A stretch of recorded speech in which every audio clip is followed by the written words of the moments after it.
সব করদাতার জন্য অনলাইনে আয়কর রিটার্ন জমা দেওয়ার বাধ্যতামূলক করেছে জাতীয় রাজস্ব বোর্ড এনবিআর। আজ রোববার এক সংবাদ বিজ্ঞপ্তিতে এই কথা জানিয়েছে এনবিআর। আগামীকাল সোমবার থেকে অনলাইনে রিটার্ন দেওয়া যাবে।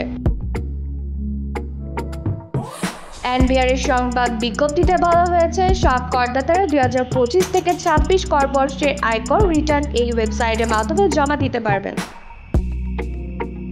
বর্তমানে 1,12,00,000-এর মতো কর শনাক্তকরণের নম্বরধারী টিআইএন আছেন। তাদের মধ্যে প্রতি বছর মাত্র 40 লাখের মতো রিটার্ন দেন।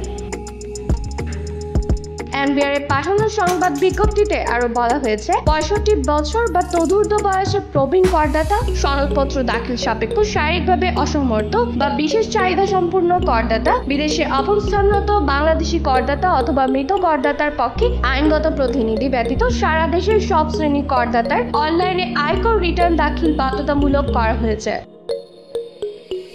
তবে 65 বছর বা তদূর্ধ্ব বয়সের প্রবীণ করদাতা, সনদপত্র দাখিল সাপেক্ষ শারীরিকভাবে অসমর্থ বা বিশেষ চাহিদা সম্পূর্ণ করদাতা, বিশেষ অবস্থানরত বাংলাদেশি করদাতা অথবা মৃত করদাতার পক্ষে আইনগত প্রতিনিধি ইচ্ছা করলে কাগজের রিটার্ন দাখিল করতে পারে।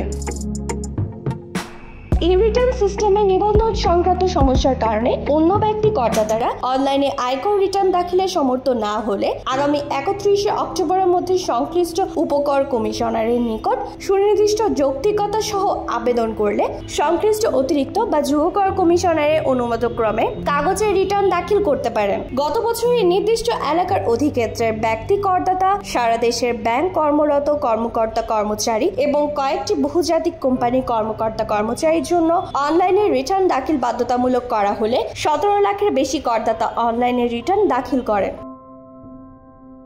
কিভাবে কর দেবেন? করদাতার bank transfer, debit card, credit card, bKash, Rocket, Nagad অথবা অন্য কোনো মোবাইল ফাইন্যান্সিয়াল সার্ভিস অ্যাপ ব্যবহার করে ঘরে বসে পরিশোধ করে অনলাইন আয়কর রিটার্ন দাখিল করতে পারেন।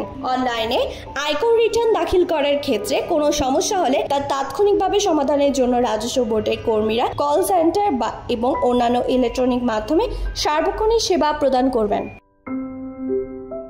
ডেস্ক নিউজ, একান্ত টিভি।